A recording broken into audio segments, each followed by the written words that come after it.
L'armée arabe syrienne poursuit sa guerre contre les terroristes, détruisant leurs repères dans différentes régions.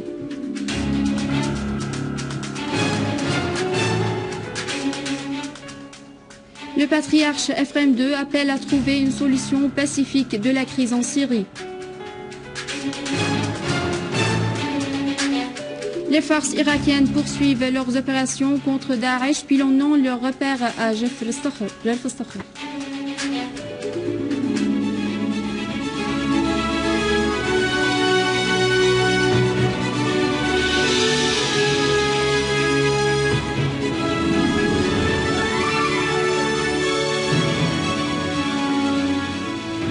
Mesdames et messieurs, bonjour et merci de nous rejoindre.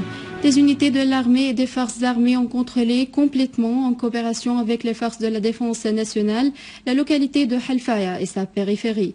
Après avoir établi la sécurité et la stabilité dans les villages et les localités de Erza, Khattab, Khirvet Houjama et les collines à l'ouest de la localité de Tibat al-Imam, dans la banlieue nord de Hama, tuant un grand nombre de terroristes de nationalité étrangère, détruisant leurs armes et munitions.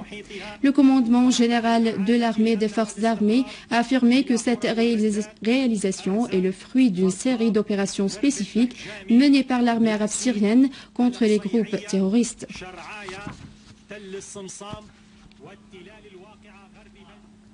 À Idlib, les unités de l'armée et des forces armées ont visé les rassemblements des terroristes à Alaya, Belchoun et d'autres localités à la campagne du gouvernorat, et ils ont abattu nombre d'eux et détruit leurs outils de criminalité.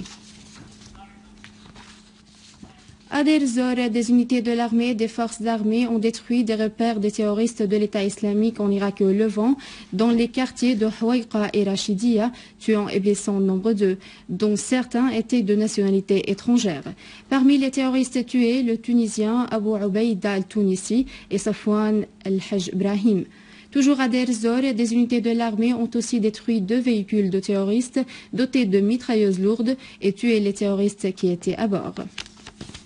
Dans la campagne nord de l'Attaqué, les unités de l'armée et des forces armées ont visé un repère de terroristes dans la localité de Khan Joz et ont abattu un grand nombre d'eux, détruisant un entrepôt d'armes et de munitions et des véhicules dotés de mitrailleuses lourdes.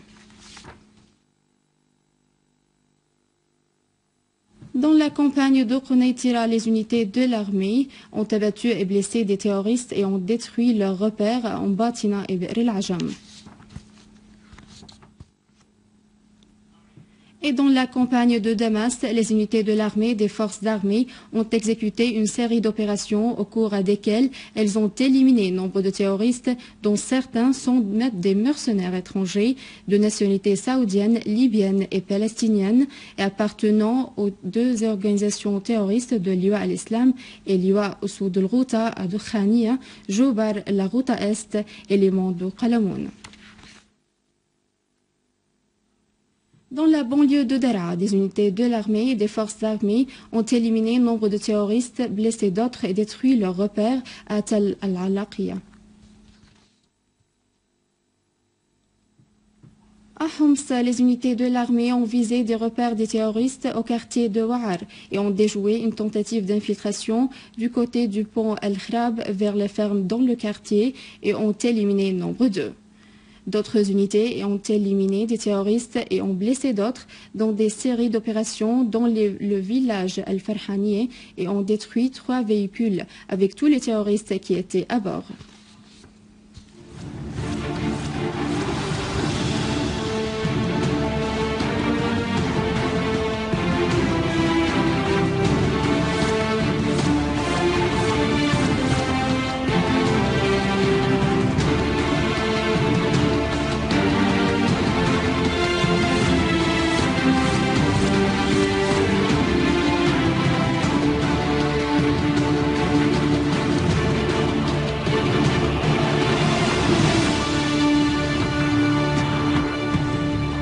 Le président du Conseil des ministres, Wael Halaqi, a affirmé au cours de son entretien avec les membres du Conseil du peuple du gouvernorat de Raqqa que le gouvernorat restera au cœur de la Syrie, battant de vie et de la résistance.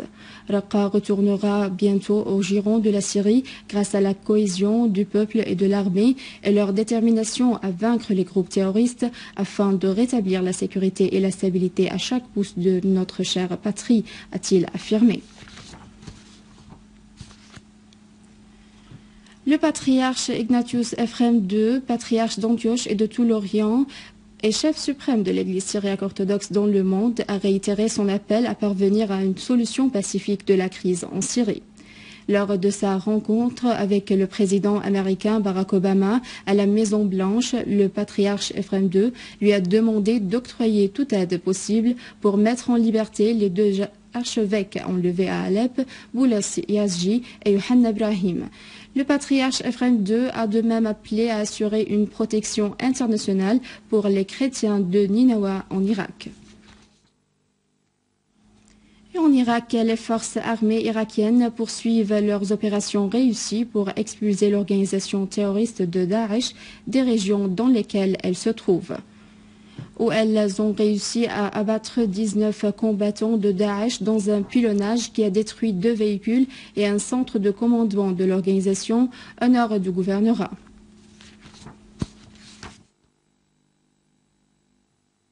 Le sommet de l'Organisation de coopération de Shanghai a appelé à résoudre la crise en Syrie via des voies politiques et diplomatiques. Dans un communiqué publié à la clôture du sommet, l'organisation a accueilli favorablement le succès de l'opération de destruction des armes chimiques en Syrie. La Maison-Blanche a déclaré que les États-Unis sont en guerre contre l'organisation de l'État islamique en Irak et au Levant. Pour contredire ainsi le secrétaire d'État américain John Kerry qui avait déclaré un jour auparavant que son pays ne mènerait pas une guerre contre cette organisation, ce qui reflète la confusion chez l'administration américaine. Le secrétaire d'État américain John Kerry avait déclaré hier que son pays n'était pas en guerre contre l'organisation de l'État islamique, mais il mène tout simplement une opération de grande envergure pour combattre le terrorisme.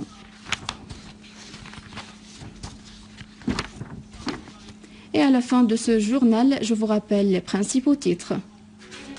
L'armée arabe syrienne poursuit sa guerre contre les terroristes, détruisant leurs repères dans différentes régions. Le patriarche Mar Ignatius Ephrem II appelle à trouver une solution pacifique de la crise en Syrie. Les forces irakiennes poursuivent leurs opérations réussies contre Daesh, pilonnant leur repère à Jafar. C'est la fin du journal. Je vous remercie de l'avoir suivi. Je vous rappelle que vous pouvez consulter notre site internet syrienonline.sy pour revoir ce journal et davantage d'informations. Au revoir.